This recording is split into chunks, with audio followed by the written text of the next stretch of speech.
मैं शुरू करते हैं फिर आज के लेक्चर को। बेटे आज हम क्लास 11th के सेकंड पार्ट का chapter kinetic theory of gases को शुरू करेंगे। ठीक है, ठीक। बहुत सारी चीजें ऐसी होंगी जो केमिस्ट्री से रिलेटेड होंगी। ठीक है, एक कुछ बातें हमें यहाँ पे प्रूव करनी होंगी। भाई ये जो थ्योरी है हमारे पास काइनेटिक थ्योरी ऑफ गैसेस है, ये एग्जैक्टली इसकी शुरुआत जो है, ये इस काइनेटिक थ्योरी ऑफ गैसेस की शुरुआत जो हुई है वो बहुत बाद में हुई है। और सबसे बड़ी समझने वाली बात ये है कि हम गैसेस की ही काइनेटिक थ्योरी क्यों स्टडी करते हैं। भाई हमारे पास 3 स्टेट ऑफ मैटर्स हैं, सॉलिड भी है, लिक्विड भी है, गैस भी है, लेकिन हम लोग जो काइनेटिक थ्योरी ऑफ गैसेस ही क्यों करते हैं इसको भी हम देखेंगे। ये बहुत देर में आई काइनेटिक थ्योरी, बहुत बाद में आई क्योंकि बहुत एजम्पशन बेस्ड थी, लेकिन इसकी शुरुआत, इसकी नींव जो है जो हुई वो 1803 में हुई, 1803 में, 1803 में। आपने इनका नाम सुना हुआ है, जॉर्ज डाल्टन। ठीक है, देखा जॉर्ज डाल्टन का नाम आपने सुना होगा, जिन्होंने एटम के बारे में बताया कि भाई एटम क्या होता है। यहां एक एटम नाम का पार्टिकल भी होता है, और इसके बिहाफ पर इन्होंने अपनी एटॉमिक थ्योरी दी। ठीक है, एटॉमिक थ्योरी दी, और सब कुछ हम एटॉमिक थ्योरी के बिहाफ पर मानने लगे। 1803 में जॉर्ज डाल्टन ने, हम जानते हैं, उसके बाद एटम के बाद इलेक्ट्रॉन की, प्रोटॉन की, न्यूट्रॉन की, न्यूक्लियस की, इन सब की डिस्कवरी होती चली गई। ठीक है, और लगभग आप लगाओ 1873 में, यानी लगभग 70 साल बाद, यानी जॉर्ज डाल्टन की डिस्कवरी के 70 साल बाद, लगभग 1870 में, यानी 1873 में कुछ और नई खोज हुई। और खोज करने वालों को, खोज में जो साइंटिस्ट थे वो थे मैक्सवेल, बोल्ट्जमैन, क्लैसियस। ये इन साइंटिस्टों ने एक नई थ्योरी को जन्म दिया। उन्होंने ये बताया कि एटम, जो एटम है, एटम या molecules are in random motion. ये एक नई शुरुआत थी। 1870 में मैक्सवेल ने, जॉर्ज डाल्टन की, यानी 1880 में जॉर्ज डाल्टन के बाद 1873 में मैक्सवेल, बोल्ट्जमैन, क्लैसियस ने यह बताया कि एटम और मॉलिक्यूल जो होते हैं वो रैंडम मोशन में होते हैं, और जो आपके पास जितनी भी, अब रैंडम मोशन में जब यह आया कि एटम मॉलिक्यूल रैंडम मोशन में होते हैं, तो हमारे पास, हम जानते थे कि भाई मैटर की 3 स्टेट के बारे में हम पहले ही कर चुके थे कि मैटर की 3 स्टेट होती हैं, सॉलिड, लिक्विड और गैस। और इसमें जो सबसे ज्यादा मॉलिक्यूलर मोशन माना गया, वो किसके अंदर है? वो है हमारे पास गैस के अंदर। किसके अंदर? गैस के अंदर। यानी हम जानते हैं मोशन का मतलब होता है काइनेटिक एनर्जी। और ये रीजन था जब हमने कहा 1873 में मैक्सवेल ने, बोल्ट्जमैन ने, क्लैसियस ने कहा कि एटम या मॉलिक्यूल रैंडम मोशन में होते हैं, तब हमने जब फाइंड आउट करना शुरू किया तो हमने क्या पाया कि गैस के मॉलिक्यूल जो थे वो सबसे ज्यादा मोशन में थे। और यही रीजन था कि हम लोग पढ़ते हैं काइनेटिक थ्योरी ऑफ गैसेस को ही पढ़ते हैं। इनफैक्ट यहां पे आने वाले समय में हम लोग पढ़ेंगे इस थ्योरी में बहुत सारी एजम्पशंस की गई, बहुत सारी एजम्पशंस की गई, कई सारी एजम्पशन थी, लेकिन सबसे पहली बात जो मैंने आपके सामने रखी वो ये कि हम लोग काइनेटिक थ्योरी ऑफ गैसेस ही क्यों पढ़ते हैं बेटे, क्योंकि जो गैसेस के मॉलिक्यूल्स होते हैं वो सबसे ज्यादा रैंडम मोशन में होते हैं। इनफैक्ट मैक्सवेल बोल्जमैन क्लैशेस ने ये तक यहां तक कह दिया all the properties of the gas is due to its randomness, that is due to its kinetic motion।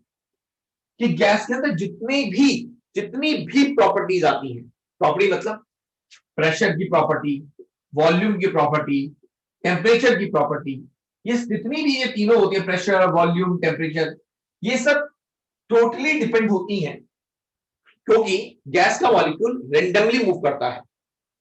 और यहां तक कि हमने कह दिया कि क्योंकि हम लोग गैसेस की बात करते हैं, तो जब गैसेस की बात आती है तो बेसिकली हम जानते हैं दो तरह की गैसेस के बारे में बात कर रहे होते हैं।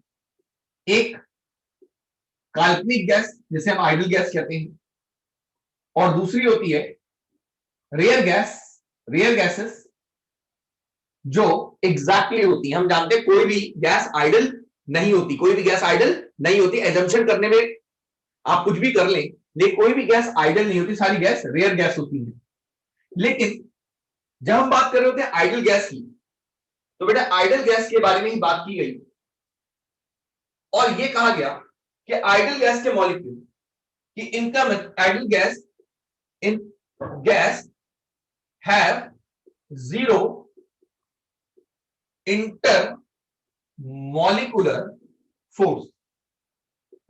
कई सारे एजम्पशन में एक एजम्पशन और रखी गई कि आइडल गैस के पास कोई भी इंटर मॉलिक्यूलर फोर्स नहीं होती।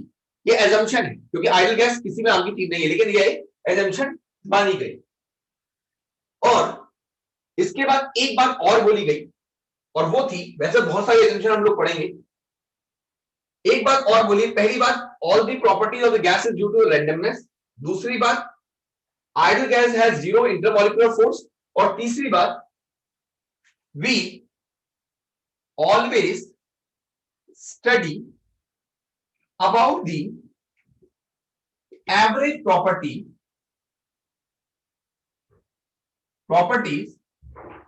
ऑफ अ गैस, कि हम हमेशा किसी भी गैस के मॉलिक्यूल, किसी भी गैस की एवरेज प्रॉपर्टी के बारे में पढ़ते हैं। एवरेज प्रॉपर्टी के बारे में क्या मतलब था? एवरेज प्रॉपर्टी के बारे में आप बहुत अच्छी तरह जानते हो, बहुत अच्छी तरह आप ये जानते हैं कि जब आपके पास कोई चीज सुनिश्चित नहीं होती, जब आपके पास कोई चीज पक्की नहीं होती, तो एक ही काम रह जाता है, वो है उसका एवरेज निकालना। तो मैक्सवेल लोगों ने बोला कि आप जो है, हम किसी भी गैस के मॉलिक्यूल की एवरेज प्रॉपर्टी डिस्कस करते हैं। मतलब मैं यहां पे केवल एग्जांपल देना चाहूंगा, यहां पे दो प्रॉपर्टी एग्जांपल लूंगा। एक जैसे मीन फ्री पाथ और दूसरा time of relaxation. Mean free path को हम लैम्डा से नोट करते हैं और टाइम को सिर्फ बीच में दोबारा पढ़ेंगे, और टाइम ऑफ रिलैक्सेशन को हम टाउ से रिप्रेजेंट करते हैं। अब ये मीन फ्री पाथ होता क्या है? मीन फ्री पाथ का मतलब होता है, it is defined as the distance covered by the molecule in, it is defined as the average distance, average distance covered by the molecule in its two successive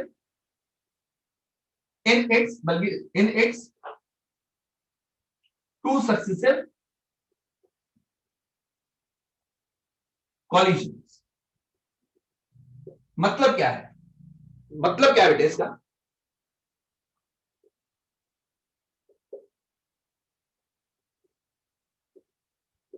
मतलब क्या बेटे, बहुत ध्यान समझना इसको।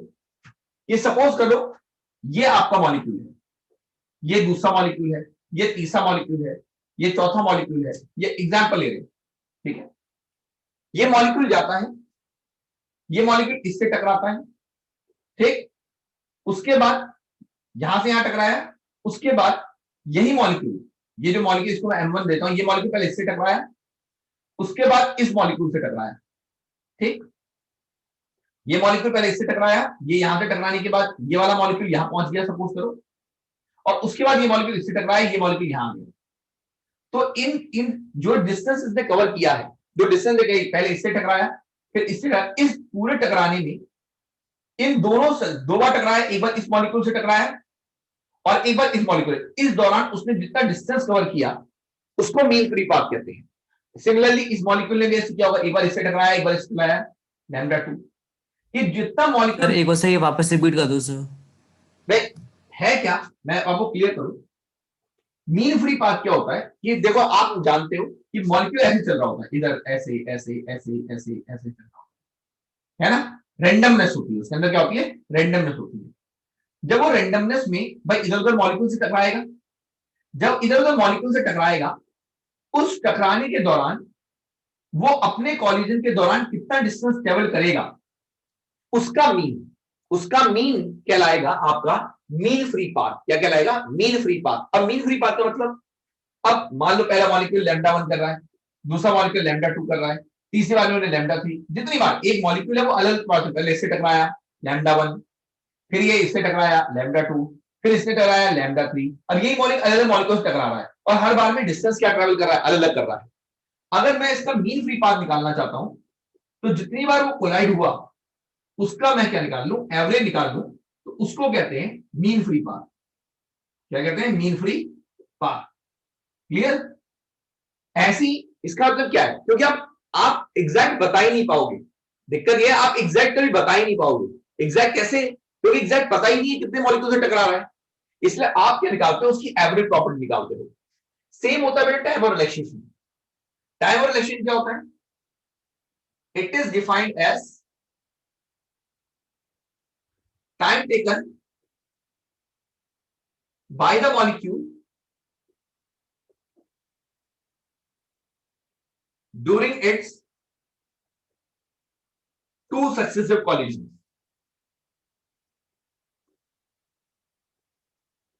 वही है कि आपके टाइम कितना लिया, डिस्टेंस जो लैम्डा टाइम कितना लिया उसका, यानी मीन क्या होगा, टाइम रिलेशन होता है τ1 τ3 अपॉन n, यानी सारे डिस्टेंस का जितना टाइम वो ले रहा है उसका एवरेज निकाल लो, तो क्या उसे हम कहेंगे टाइम ऑफ रिलैक्सेशन।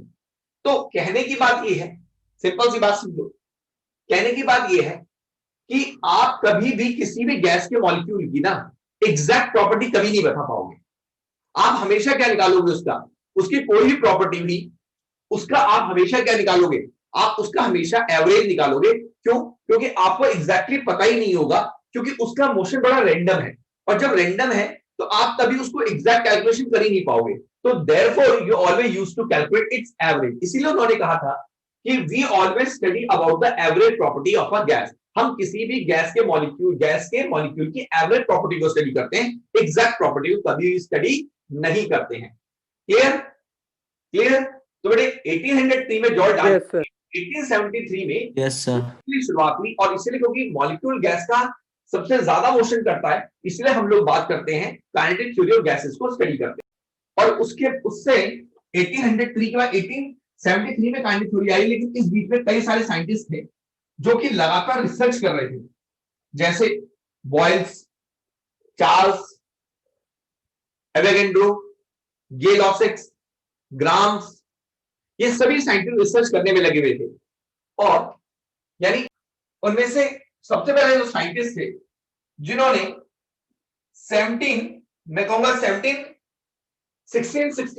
1662 में, यानी 1662 का मतलब है, आप ये लगा लो कि यानी 18 मतलब आप लगा लो 1803 से भी पहले, 1803 से भी पहले से, और 1803 में एटॉमिक थ्योरी आई थी, 1873 में काइनेटिक थ्योरी आई थी, और इससे भी पहले जो थ्योरी आई, यानी 1803 से जितनी थ्योरी पहले आई वो थ्योरी थी बॉयल्स थ्योरी, बॉयल्स थ्योरी, जिन्होंने अपना यानी that is Robert Boyle's, Robert Boyle's नाम का साइंटिस्ट, जिसने 1661 में यह कहा कि आपके पास pressure of a gas is inversely proportional to the volume of gas. सवाल ये, अब लेकिन एक चीज निकल के आ रही थी जो बहुत इंपॉर्टेंट थी, वो ये कि at higher temperature real gas start obeying ideal gas. मतलब क्या है कि जब हमने टेम्परेचर बढ़ाया, जब हम टेम्परेचर बढ़ाते गए, पहले देखिए ये अंतर था, हमने और देखा ये और नजदीक आ गया, हमने और टेम्परेचर बढ़ाया तो देखा कि हाई टेम्परेचर पे जाके कहीं ना कहीं रियल गैस बिल्कुल आइडल गैस के बिहेवियर को फॉलो करने लगी। लेकिन किस पर? हाई टेम्परेचर पर। लोअर टेम्परेचर पे इन दोनों में बहुत ज्यादा वेरिएशन था। क्लियर? तो ये मेन बात ये थी कि अब दोबारा रिपीट कर दूं बेटे, रॉबर्ट बॉयल्स ने 1661 में कहा कि किसी भी गैस का प्रेशर इनवर्सली प्रोपोर्शनल वॉल्यूम के होता है, कीपिंग द टेम्परेचर कांस्टेंट।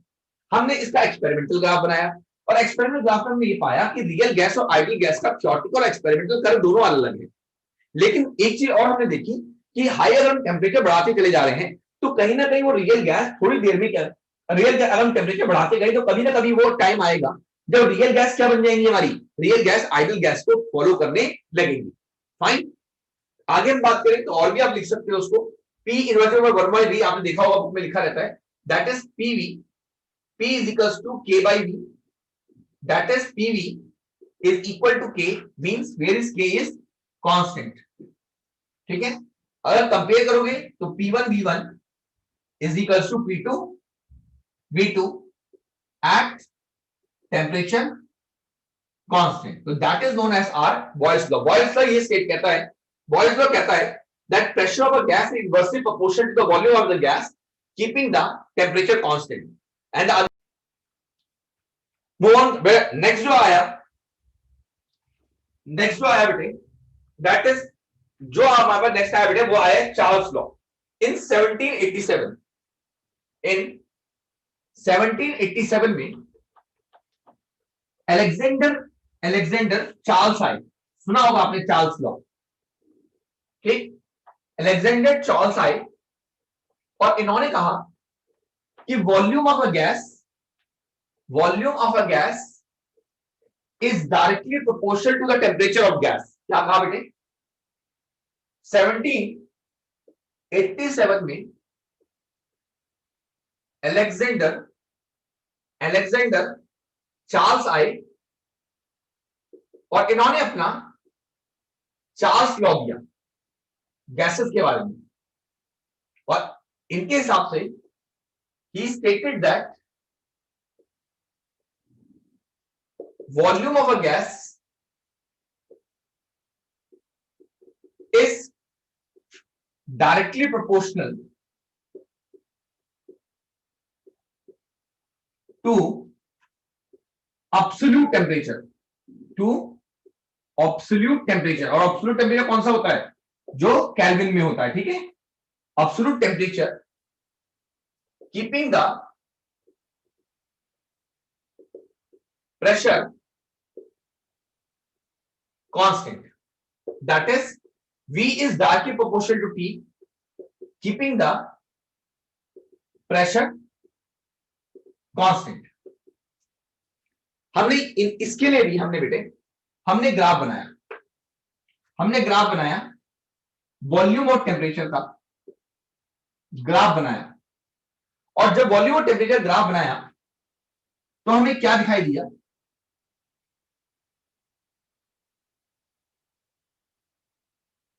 मेरा समझ में आ रहा होगा, मैं थोड़ा इसको क्लियर कर दूं। ये दिख रही होगी जो नीचे वाली लाइन है बेटे,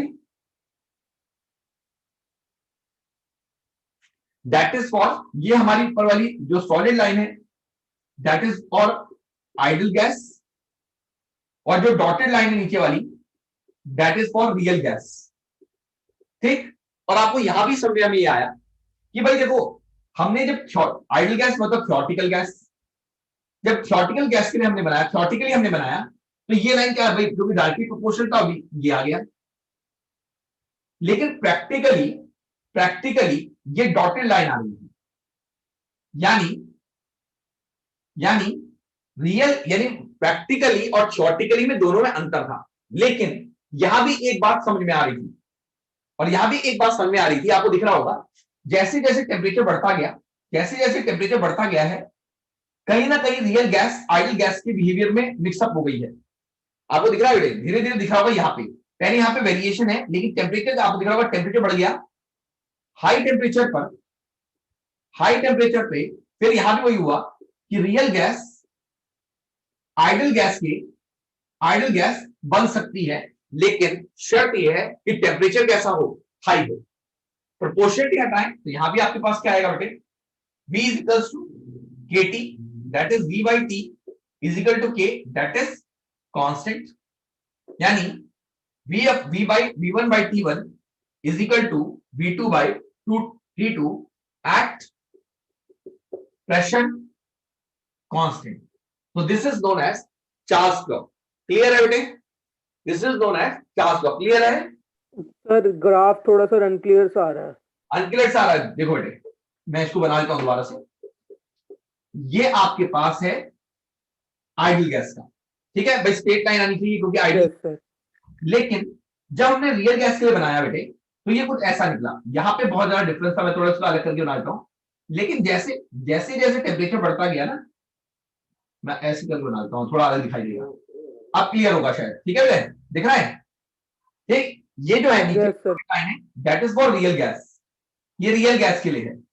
ठीक, लेकिन जैसे जैसे टेम्परेचर बढ़ता चला जा रहा है, जैसे जैसे टेम्परेचर बढ़ता है, आपको दिख रहा होगा टेम्परेचर है, जैसे जैसे टेम्परेचर बढ़ता जा रहा है, तो धीरे धीरे धीरे करके ये किसको अप्रोच कर गया है, दोनों मिल गई हैं, यानी रियल गैस किसको फॉलो करने लगी है, आइडल गैस। क्लियर हो गया स्टूडेंट्स? यहाँ पे डिफरेंस है। लेकिन जैसे जैसे टेम्परेचर बढ़ता चला जा रहा है, तो धीरे धीरे आपकी रियल गैस क्या बन गई है, आइडल गैस की बिहेवियर को फॉलो करने लगी है। तो इसका मतलब क्या रियल गैस आइडल गैस बन सकती है? हाँ बन सकती है। क्या वो Gauss law Charles law follow कर सकती है? कर सकती है। लेकिन शर्त यह है कि भाई टेम्परेचर क्या होना चाहिए, आपके पास टेम्परेचर ज्यादा होना चाहिए, तब रियल गैस फॉलो करेगी, वरना वो आइडल गैस को फॉलो नहीं करेगी। अच्छा, अब इसके बाद एक साइंटिस्ट है बेटे, दैट इज जोसेफ ये लॉसेक। जोसेफ इन जो आई scientist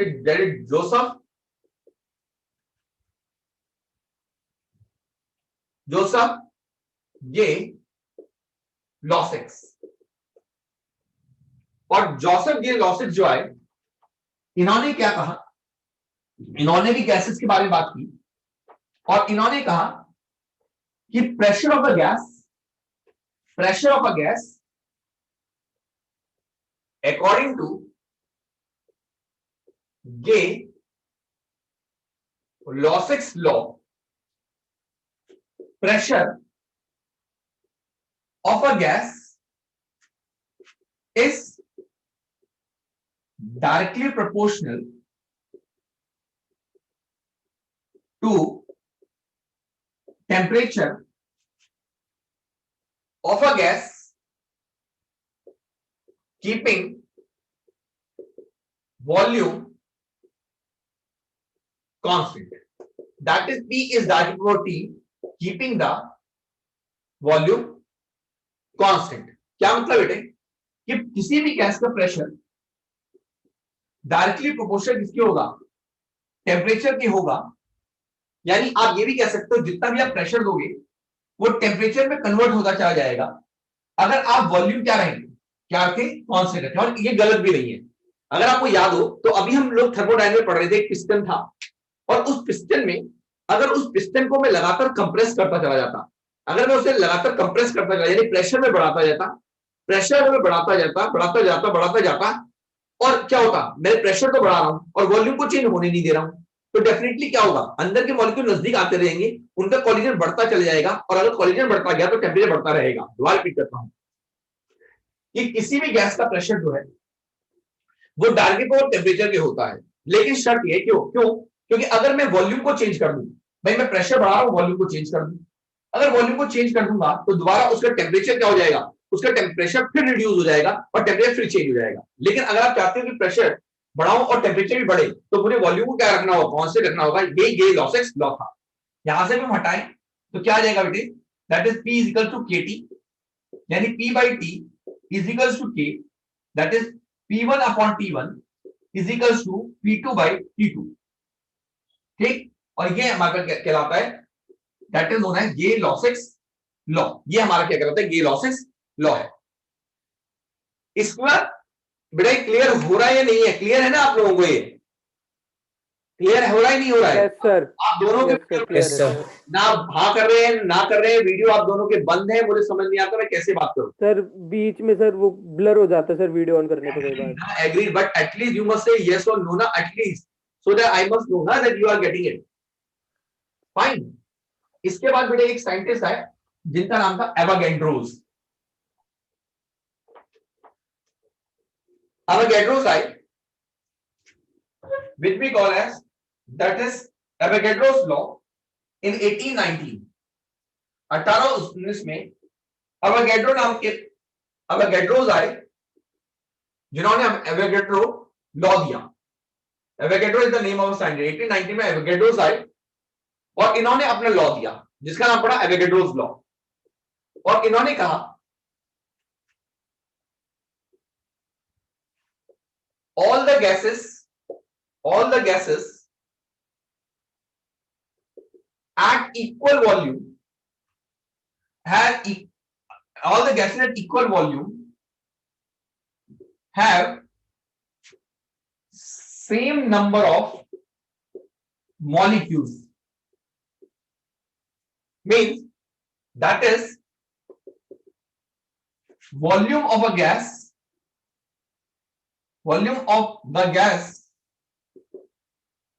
is directly proportional to number of moles। क्या बोला बेटे एवोगैड्रो ने, क्या बोला, ऑल द गैसेस, या बेटे आप इसको ये बोले, हमने कहा all the volume at equal volume, क्या आप इसको बोले या आप ऐसे ही बोल सकते हो इसको, ऐसे ही इसको कोई नहीं, अगर हम स्टेटमेंट ही लिखना चाहें इसकी तो हम ऐसे भी बोल सकते हैं इसको बेटे, according to Avogadro's law, equal volume of all the gases at same temperature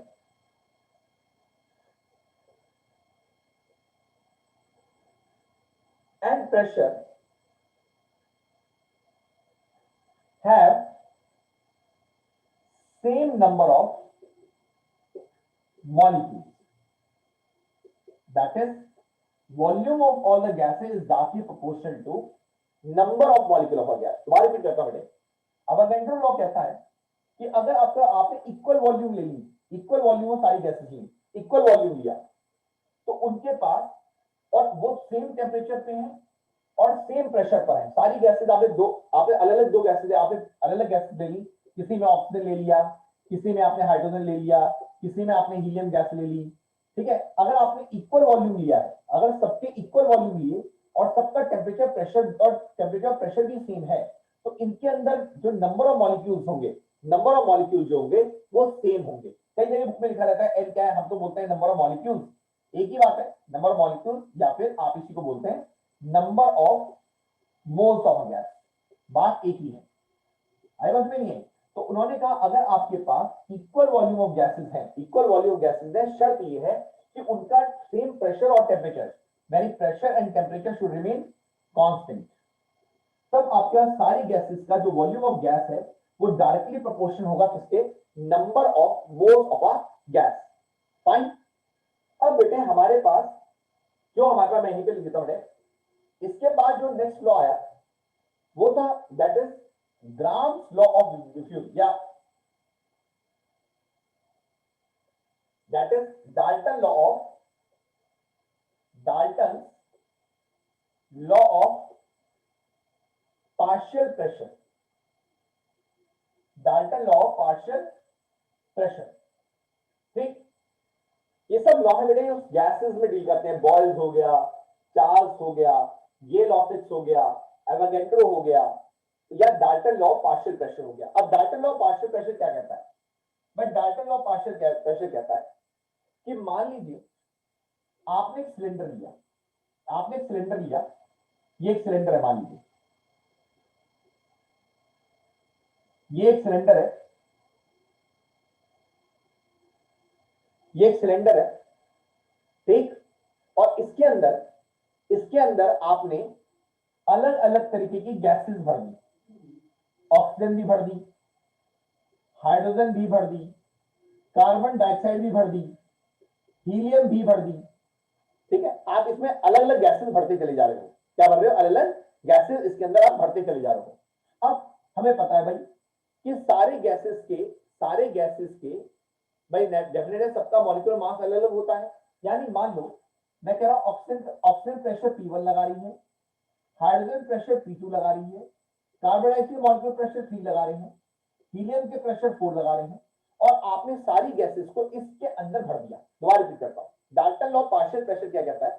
Dalton law of partial pressure कहता है कि मान लीजिए आपने एक सिलेंडर लिया और उसमें अलग अलग तरह की गैसेस फिल कर दी। अब ये सब क्या है? ये सब क्या है? नॉन रिएक्टिंग मॉलिक्यूल्स ही है, नॉन रिएक्टिंग मॉलिक्यूल्स हैं। नॉन रिएक्टिंग मॉलिक्यूल मतलब एक के मॉलिक्यूल दूसरे में मर्ज नहीं करेंगे। दोबारा बोल रहा हूं, non reacting molecules of gases है। Non reacting molecule of gases का मतलब है एक गैस का मॉलिक्यूल दूसरे गैस के मॉलिक्यूल से इंटरेक्ट मतलब मिक्सअप नहीं हो सकता, डिफ्यूज नहीं हो सकता, फाइन है। तो उसने कहा अगर ये नॉन रिएक्टिंग गैसेस को आपने एक सिलेंडर भर दिया इस, और ये P1 P2 P3 P4 ये इनके पार्शियल प्रेशर्स हैं। क्या इनके पार्शियल प्रेशर्स हैं? ये P1 प्रेशर लगा रही है ऑक्सीजन, ये P2 मॉलिक्यूल इसके मॉलिक्यूल जो है प्रेशर लगा रहे हैं P2, कार्बन डाइऑक्साइड के मॉलिक्यूल P3 लगा रहे हैं प्रेशर, हीलियम के मॉलिक्यूल P4 लगा रहे हैं। तो इस सिलेंडर का जो टोटल प्रेशर होगा, जो नेट प्रेशर होगा, वो इक्वल टू होगा इन सारी गैसेस के पार्शियल प्रेशर की। और शायद मुझे बताने की जरूरत नहीं है क्योंकि हम पीछे पढ़ चुके हैं कि भाई प्रेशर क्या होता है। प्रेशर चाहे वो किसका भी प्रेशर हमने फ्लूइड में ही पढ़ा और गैसेस में वही रहेगा कि जो गैसेस जो प्रेशर होता है वो किसकी वजह से होता है? वो हमेशा मॉलिक्यूल की वजह से। याद है हमने हाइड्रोस्टैटिक्स में पढ़ा था कि प्रेशर एक क्या होती है? स्टैटिक प्रॉपर्टी होती है। और प्रेशर कौन लगाता है? वो molecule wall of the container पे क्या लगाते हैं? फोर्स लगाते हैं पर यूनिट एरिया, जिसे हम प्रेशर कहते हैं। तो Dalton law of partial pressure कहता है if different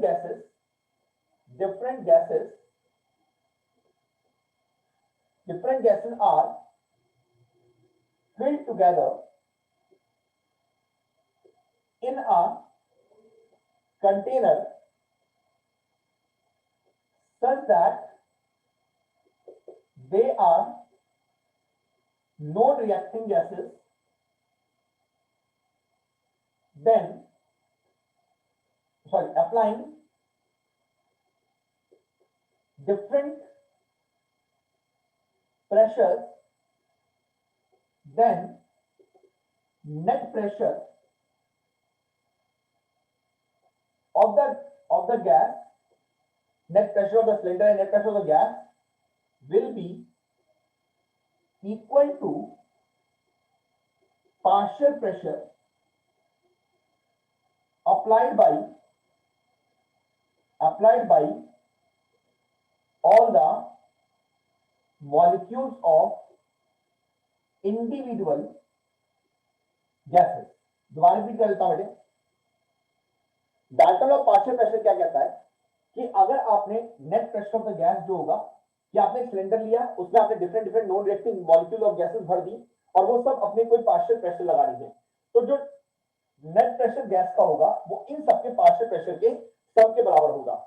if different gases are filled together in a container such that they are non-reacting gases applying different pressure, then the net pressure of the gas will be equal to the partial pressure applied by all the molecule of individual gases। That is, मैंने ऊपर लिखा हुआ वैसे net pressure of the gas will be equal to P1 P2 P3 plus so on, जितनी gases आप इसमें भर दोगे। तो that is known as Dalton law of partial pressure. Dalton law of partial pressure कहलाता है।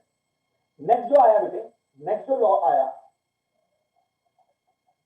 That was grams law of diffusion. Grams law of diffusion.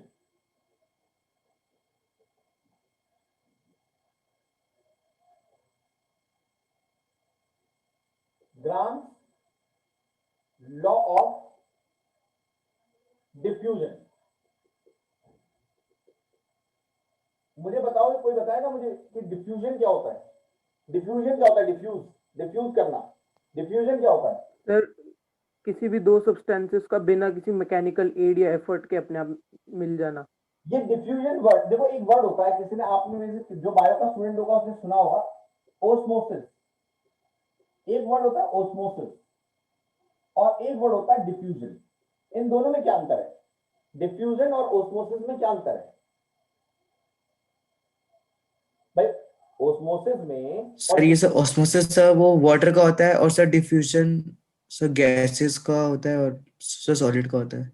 नहीं, solid का नहीं होता। डिफ्यूजन गैसेस का होता है और ओस्मोसिस लिक्विड्स का होता है। किसका होता है? लिक्विड का होता है। Movement, motion from higher concentration to lower concentration osmosis कहलाता है। बस यही फर्क है।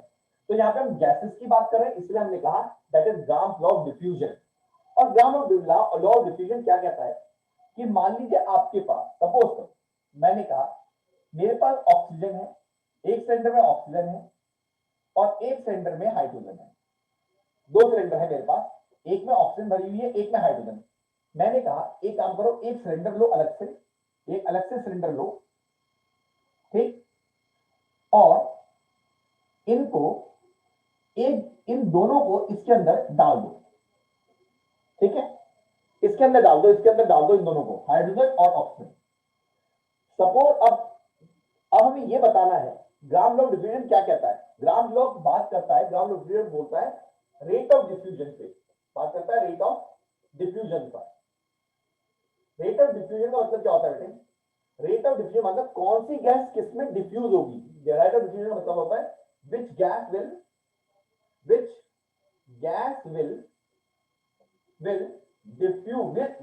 gas molecule will diffuse with other gas। which gas molecule will diffuse with other gas मतलब ऑक्सीजन के मॉलिक्यूल हाइड्रोजन में डिफ्यूज होंगे या हाइड्रोजन के ऑक्सीजन में डिफ्यूज होंगे। सवाल ये दोबारा रिपीट करता हूं, मेरा ग्राम law of diffusion rate of diffusion पे बात करता है और ये इस चीज को डिसाइड करता है किस गैस के मॉलिक्यूल किसके अंदर डिफ्यूज होंगे। जैसे आप लोग कहते हो भाई, अगर आपके पास जैसे ऑस्मोसिस में हम लोग बोलते हैं कि भाई मोशन जो होता है वो होता है higher concentration to lower concentration, higher concentration to lower concentration होता है। हमें पता होता है जो हायर कंसंट्रेशन वहां से मोशन हो जाएगा लोअर कंसंट्रेशन की तरफ, ये ऑस्मोसिस कहलाएगा। लेकिन सवाल वही है, अब अगर हम ऑक्सीजन हाइड्रोजन को मिला दें तो किसके मॉलिक्यूल किसमें जाएंगे ये हमें डिसाइड करना है। तो बेटे इसी के लिए ग्राम लॉ ऑफ डिफ्यूजन क्या कहते हैं? ग्राम लॉ ऑफ डिफ्यूजन कहता है rate of diffusion is inversely proportional to square root of density. Square root of density ये क्या कहलाता है? ग्राम लॉ ऑफ डिफ्यूजन कहता है। बस और गलत भी क्या है भाई? सीधी बात है, जो हल्का होगा जिसकी डेंसिटी कम होगी उसका रेट ऑफ डिफ्यूजन क्या होगा? ज्यादा होगा। बात सही है भाई, जो हल्का होगा तेजी से भाग के दूसरे में घुस जाएगा और जिसकी डेंसिटी ज्यादा होगी धीरे से भागेगा वो उसमें डिफ्यूज नहीं हो पाएगा। तो ये कहलाता है ग्राम्स लॉ ऑफ डिफ्यूजन क्या कहता है कि रेट ऑफ डिफ्यूजन जो होगा वो डायरेक्टली प्रोपोर्शनल हो, इनवर्सली प्रोपोर्शनल किसकी होता है बेटे? Is inversely proportional to density of gas. जिस गैस की डेंसिटी कम होगी, अगर ऑक्सीजन और हाइड्रोजन में से अगर हाइड्रोजन की डेंसिटी कम है, if density of hydrogen is less than density of oxygen जो हैवी, तो डेफिनेटली हाइड्रोजन के मॉलिक्यूल ऑक्सीजन के मॉलिक्यूल के अंदर डिफ्यूज कर जाएंगे क्योंकि उनकी डेंसिटी में अंतर है। तो ये कहलाता है हमारे पास ग्राम्स लॉ ऑफ डिफ्यूजन कहलाता है। फाइन, तो कितने लॉ हो गए? बॉयल्स लॉ हो गया, चार्ल्स लॉ हो गया, अवोगाड्रो लॉ हो गया, Dalton law of partial pressure हो गया, ग्राम लॉ ऑफ डिफ्यूजन हो गया, ये लॉ सिर्फ लॉ हो गया। अब हम हमने बेटे इन सभी को मिला के एक इक्वेशन है जिसे हम हमेशा यूज करते आ रहे हैं, हमने थर्मोडायनेमिक में भी उसको यूज किया था, ठीक, जिसे हम कहते हैं आइडल गैस इक्वेशन, जिसे हम कहते हैं आइडल गैस इक्वेशन। और आइडल गैस इक्वेशन क्या है? It is the combination of Boyle's law, Charles law and Gay-Loss's law. What is that? Is ideal gas equation. Ideal gas equation. ठीक, idol gas equation क्या बेटे? पहले हम बात करें आइडल गैस क्या होती है। आइडल गैस क्या होती है बेटे? The gas that obeys all gas laws at all temperature and all pressure। Her temperature her pressure पर जो क्या करे, गैस के सारे लॉस को फॉलो करे, उसे हम लोग कहते हैं आइडल गैस कहते हैं। क्या कहते हैं? Idol gas. लेकिन हम जानते हैं कोई भी गैस आइडल नहीं होती। अब बात करते हैं आइडल गैस की इक्वेशन की। तो बेटा आइडल गैस की इक्वेशन कॉम्बिनेशन है किस किसके गैस का? कॉम्बिनेशन है बॉयल्स लॉ का, बॉयल्स लॉ की इक्वेशन का, जो कहती थी pressure is inversely proportional to, या आप ऐसे भी लिख सकते हो volume is inversely proportional to pressure, एक ही बात है। चार्ल्स लॉ जो ये कहते हैं B directly proportional to temperature, और sorry Avogadro law, Avogadro's law जो कहता है बी डायरेक्टली प्रोपोर्शनल किसके होता है? Number of moles of gas. ठीक, इन तीनों को कंबाइन करके जो बना वो बना मेरा v directly proportional to T into n by P, that is v is equals to, यहां एक कांस्टेंट आया दैट इज r, और ये r क्या है बेटे आपके पास? This is known as gas constant. And then हमें इक्वेशन मिली PV is equals to nRT which is known as ideal gas equation। ठीक, और यहां R क्या है हमारा? गैस कांस्टेंट है। क्या है हमारा? R हमारा गैस कांस्टेंट है। और इंपॉर्टेंट बात ये बेटे, देखा तो समझ आ गया, but is ideal gas equation, ideal gas equation is the combination of Boyle's law, Charles law and Avogadro's law. इन सबके लॉ का कॉम्बिनेशन है हमारा ये आइडल गैस की इक्वेशन। और आइडल गैस इक्वेशन क्या होती है बेटे? PV is equals to nRT, जहां R आपका गैस कांस्टेंट है। फाइन। और इस R की वैल्यू अगर देखें, मैं ऊपर हटा देता हूं, इस R की वैल्यू को देखें,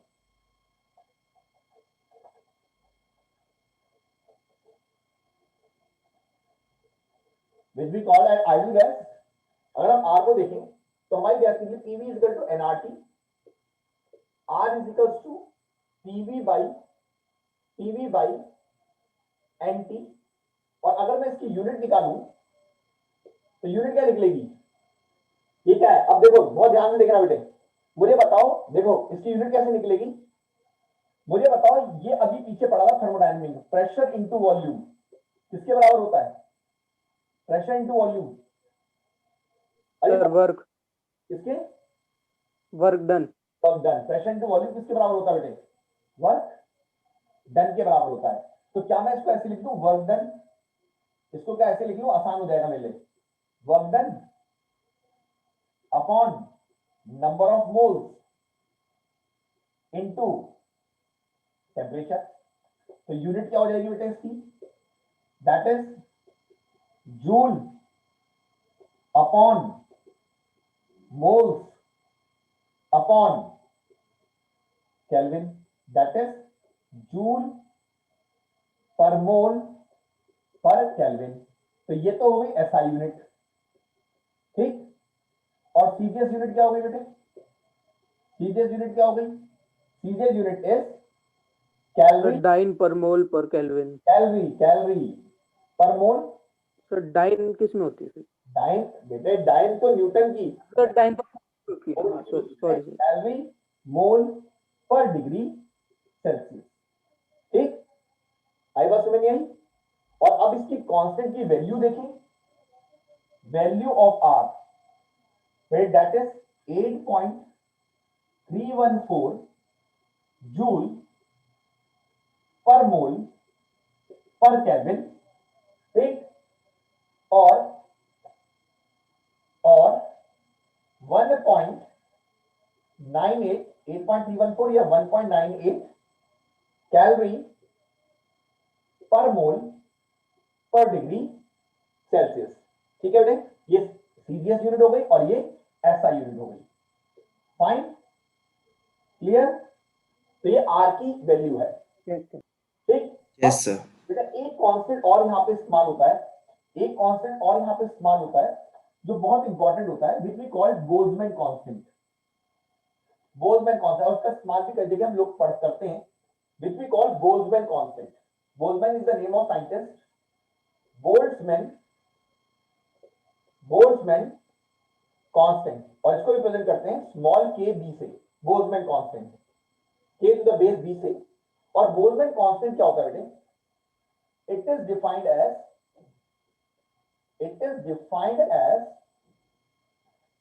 gas constant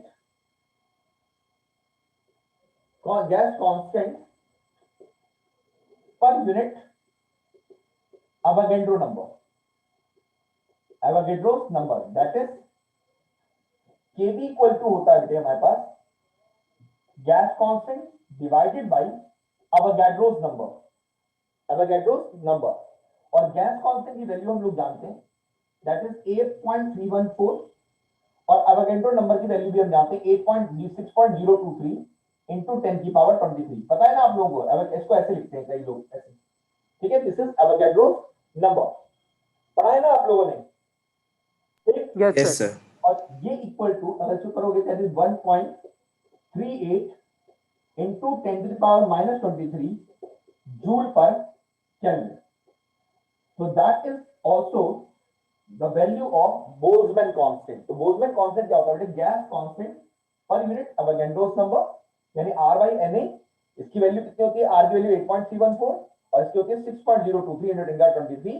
तो कितना हो गया भाई? डेफिनेटली भाई इसकी वैल्यू थी जूल पर मोल पर केल्विन, और नीचे एवोगैड्रो नंबर की आप जानते हो मोल होती है, ठीक है, पर मोल होती है, तो कैंसिल हो गया। तो क्या बच गई आपके पास? Joule per kelvin. फाइन, तो 1.38 इंटू 10⁻23 जूल पर केल्विन, ये हमारे पास क्या होता है बेटे? That is known as Boltzmann constant. Fine, मुझे बताओ क्लियर है यहाँ तक? Clear sir. ठीक है बेटे? Yes sir. अब जब ये सब हमने किया, उसके बाद हम लोग हम आइडियल गैस इक्वेशन निकाल चुके थे, और आइडियल गैस इक्वेशन के लिए हमने क्या देखा? हमने, क्योंकि आइडियल गैस इक्वेशन को हमें फॉलो करना था, तो अब इस आइडियल गैस के लिए हमने कुछ इसका नेचर स्टडी किया। मतलब आइडियल गैस कहती क्या है? ठीक है बेटे, आइडियल गैस कहती ये है, आइडियल गैस इक्वेशन क्या है बेटे आपके पास? PV is equals to nRT, PV is equal to nRT if n is equals to 1 mole of a gas। अगर 1 mole of a gas है तो PV is equal to कितना आ गया? PV is equals to RT, that is P upon V upon RT is equals to 1। What does this mean? भाई देखो, ये सारे जो भी हमने निकाला था, बहुत ध्यान देना बेटे, जो भी हमने ये निकाला PV और nRT, ये क्या निकाला था भाई? ये तो चार्ल्स लॉ था, ये बॉयल्स लॉ था, ये एवोगैड्रोस लॉ था, है ना? ये तो था, इन तीनों कॉम्बिनेशन तो था। तो अगर हम देखें तो ये क्या कहना चाह रहा है? ये कह रहा है भाई PV अपॉन RT का रेशो, अगर आइडियल गैस है, अगर आइडियल गैस है तो PV upon RT, PV upon, यानी सारे लॉ के कॉम्बिनेशन की वैल्यू हमेशा क्या रहेगी? इक्वल टू 1 ही रहेगी, चाहे वो बॉयल्स। भाई ये सारी इक्वेशन क्या जो हमने PV RT रखा है, तो Boyle's law, Charles law, gas Avogadro law ही तो है, और इनकी वैल्यू हमेशा क्या रहेगी? 1 रहेगी। मतलब कहने का मतलब ये है कि मान लो अगर मैं ग्राफ बनाऊं PV अपॉन RT के बीच में और प्रेशर के बीच में, हमने क्या किया? हमने गैस बनाया, PV RT के बीच में ग्राफ बनाया, और RT के बीच में अगर मैं ग्राफ बनाऊं, सॉरी प्रेशर, कौन सा प्रेशर के बीच में ग्राफ बनाऊं, तो वो ग्राफ क्या निकल के आना चाहिए? अब क्योंकि भाई बॉयल्स लॉ, चार्ल्स लॉ है, तो हमेशा क्या निकल के आना चाहिए? ये ग्राफ निकल के आना चाहिए जो एक स्ट्रेट लाइन होना चाहिए, और स्ट्रेट लाइन का मतलब ये किसकी वैल्यू बता रहा है, पीवी अपॉन आरटी की वैल्यू इक्वल टू 1 है। मेरी बात ये वाली समझ में आई या नहीं आई? क्लियर सर ये पीवीआरटी वर्सेस पी का ग्राफ है ना? हाँ जी, पीवी आरटी यानी भाई देखो यस सर। प्रेशर कांस्टेंट कर लो, टेम्परेचर कांस्टेंट कर लो, भाई उसने कहा तुम प्रेशर कांस्टेंट कर लो, चाहे टेम्परेचर कांस्टेंट कर लो, चाहे वॉल्यूम कांस्टेंट कर लो, मेरी वैल्यू तो क्या रहेगी, हमेशा बनी रहेगी। क्यों? क्योंकि मैं तो आइडल गैस हूं। लेकिन लेकिन बेटा बहुत इंपॉर्टेंट बात, लेकिन जब हमने प्रैक्टिकली क्या बना भाई, ये तो ये जो वैल्यू तो ये आइडल गैस की है ना, लेकिन प्रैक्टिकली आइडल गैस तो होती नहीं है। तो हमने क्या देखा, हमने अलग अलग टेम्परेचर में ग्राफ बनाया, तो हमें ग्राफ कुछ ऐसा मिला।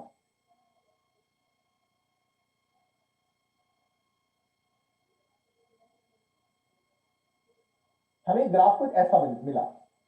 अब ये क्या है, ये क्या बेटे, ये टेम्परेचर T1 है, ये टेम्परेचर T2 है, ये टेम्परेचर T3 है। अब मेरी बात को ध्यान से सुनना बेटे, हमने अभी क्या पढ़ा था, शायद आप बताओ क्या बॉयल्स लॉ चार्ल्स लॉ को रियल गैस फॉलो कर सकती है? आइडल गैस बिहेवियर को boils law Charles law follow कर सकती है, नहीं कर सकती? और अगर कर सकती है तो किस कंडीशन पे कर सकती है, बताओ क्या तो कंडीशन? वो सर हाई टेम्परेचर पे कर सकती है सर।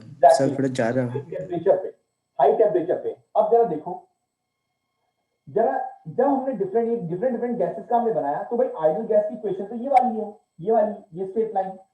लेकिन हर टेम्परेचर पर ये भी हमें नजर आ रहा होगा बेटे, ये भी आपको नजर आ रहा होगा कि ये सारी गैसेस देखो, T1 T2 T3, जैसे जैसे आपको पता है T1 यहाँ पे ग्रेटर है किससे, T2 से, ग्रेटर है T3 से। जैसे जैसे टेम्परेचर बढ़ता चला जा रहा है, जैसे जैसे टेम्परेचर बढ़ता चला जा रहा है, वैसे वैसे ये सारी गैसेस देखो, यहाँ पे आप देखो सारी मिल गई, ठीक है, सारी आइडियल गैसेस अप्रोच करती चली जा रही है। लेकिन कब, ये तो फाइंड आउट कर चुके हैं हाई टेम्परेचर पर। लेकिन इन सभी गैसेस को यहां पर देखो, ये क्या जो प्रेशर ग्राफ है ना, जब आपके पास क्या होगा, ये 1 कब होगा, जब प्रेशर आपका क्या होगा, सबसे कम होगा। मतलब ये बेटे, idol gas equation, gas behaviour can only be obeyed at high temperature and low pressure। अब आप देखो लो प्रेशर का मतलब क्या है भाई, 1 कब फॉलो सर लेकिन सर इसमें सर हर गैस जो है सर वो वाले जो आइडियल गैस वाला कर रहा है उसको एक और बार इंटरसेक्ट कर रही है, तो सर उस प्रेशर पे भी तो वो कर रही है। नहीं सुनो बेटे, ये एक गैस का, एक ही गैस को लिया हमने, अलग अलग गैसेस नहीं, एक ही गैस का अलग टेम्परेचर पर है, एक ही गैस का। तो आप समझो कि ये आपके पास 1 कब है, देखा जब प्रेशर यहाँ पर 0 होगा तब यहाँ पर ये 1 होगा, ठीक है। उसके बाद क्या हो रहा है, प्रेशर बढ़ रहा है तो टेम्परेचर देखो क्या हो रहा है, ये नीचे की तरफ आ रहा है, ये नीचे हो गया, टेम्परेचर तो बढ़ रहा है, ठीक है। ये रियल गैस भाई आइडियल गैस को अप्रोच कर रही है सारी, ठीक है, आइडियल गैस को अप्रोच करने लगी हाई टेम्परेचर पर। लेकिन प्रेशर तो क्या हो गया, प्रेशर तो ये तो नीचे की तरफ आ रहा है, ये पहले देखो ये ऐसे है ना, नीचे की तरफ आ रहा है और फिर ये बढ़ रहा है, तो यानी प्रेशर तो कम होता चला जा रहा है लो टेम्परेचर पर। यानी लो टेम्परेचर मतलब सबसे 1 कब है, जब ये जब सारा के सारा यहाँ पे हो। और ये क्या है, ये पॉइंट कौन सा है, जब आपके पास लीस्ट हो, प्रेशर कितना हो 0, भाई ये प्रेशर ही तो है, ये प्रेशर है ना, तो यहाँ पर ये आइडियल गैस है। उसके बाद क्या हो रहा है भाई, उसके बाद वेरिएशन आ रहा है, तो हमने क्या फाइंड आउट किया भाई ये, और फिर उसके बाद ये, तो ये तो टेम्परेचर है कि टेम्परेचर बढ़ाते जाओगे तो धीरे धीरे, और अगर बढ़ाओगे तो और नजदीक आ जाएगा, और बढ़ाओगे और तो हो सकता है आगे जाके सीधा हो जाए, ठीक है। तो यही बात है, तो इसका मतलब ये है कि ये हाई टेम्परेचर पर कोई भी गैस आइडियल गैस बनती है, लेकिन हाई टेम्परेचर पर और लो प्रेशर पर, इस पे हाई टेम्परेचर पर और लो प्रेशर पे कोई भी गैस क्या बन जाती है बेटे, हमारी आइडल गैस बिहेवियर दिखा सकती है। इनफैक्ट कोई भी गैस आइडल नहीं होती, लेकिन हाँ आप रियल गैस को आइडल गैस के बिहेवियर को फॉलो कर सकते हो, लेकिन उसके लिए कंडीशन होनी चाहिए, और वो कंडीशन है हाई टेम्परेचर और लो प्रेशर की। Clear? Yes sir. Now move करते हैं next, that is what we call is assumption of kinetic theory। कितनी assumptions मानी गई हैं, that is assumption of kinetic, बहुत ज्यादा assumptions है मेरे, जो इसीलिए हम लोग कहते हैं आइडियल गैस पॉसिबल नहीं है।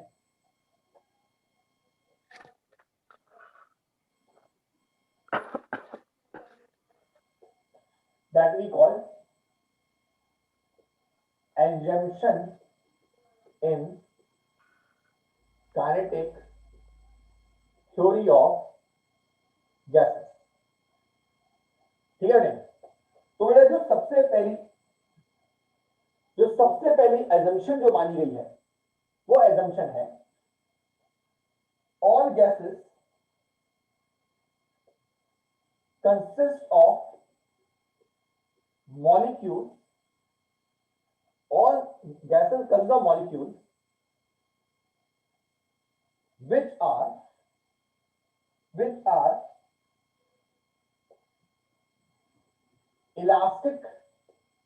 elastic, spherical in nature. क्या मतलब है इसका? कई किताबों में ये भी लिखा रहता है where all gases consist of molecules which are elastic, spherical, elastic है, spherical है, identical है, elastic बोलते हैं तो spherical है, identical in nature. All gases consist of molecules which are elastic, spherical and identical in nature. ठीक, ये assumption की गई. दूसरी assumption जो है बेटे, that is size of molecule of the gas is comparatively negligible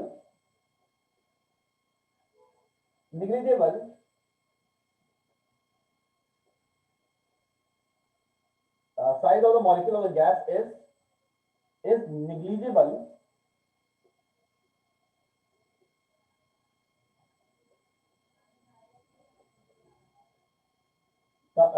size of the molecule of the gas is negligible in comparison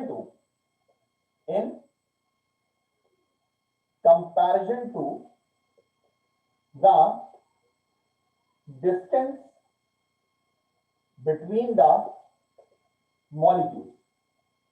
कि जो मॉलिक्यूल का साइज है बेटे वो कंपैरेटिवली इतना छोटा है, उसके डिस्टेंस के इंटरमॉलिक्यूलर डिस्टेंस से भी कंपैरेटिवली वो बहुत छोटा है. Third, there is no force of attraction and repulsion between the molecules of gas. ठीक, चौथी बात, the collision between the molecules of the gas is perfectly elastic in nature. ठीक, आई समझ में नहीं आई बेटे. Next, the density of the gas remain same throughout. यानी पूरे कंटेनर में जो डेंसिटी ऑफ द गैस रहेगी बेटे वो क्या रहेगी? सेम रहेगी. तो ये वो एजम्पशन थी बेटे. पहले सारे गैसेस के मॉलिक्यूल होते हैं वो इलास्टिक के होते हैं, स्फेरिकल होते हैं और आइडेंटिकल इन नेचर होते हैं. साइज ऑफ द मॉलिक्यूल जो है वो कंपैरेटिवली निग्लिजिबल होता है, उनके बीच के डिस्टेंस से भी उसके बहुत छोटा होता है. तीसरी बात, there is no force of attraction और repulsion between the molecule of the gas. ना मॉलिक्यूल में अट्रैक्शन होगा, दो गैस के मॉलिक्यूल में ना अट्रैक्शन होगा ना उनमें रिपल्शन होगा. Fourth, the collision between the molecule of the gas, जो कॉलिजन होता है बेटा मॉलिक्यूल ऑफ द गैस वो परफेक्टली इलास्टिक है. और अगर आपको फिजिक्स में इलास्टिक कॉलिजन याद हो तो इलास्टिक कॉलिजन वो कॉलिजन होता था जिसमें काइनेटिक एनर्जी, पोटेंशियल एनर्जी और मोमेंटम तीनों ही क्या रहता था? कंजर्व रहता था. क्या रहता था? कंजर्व.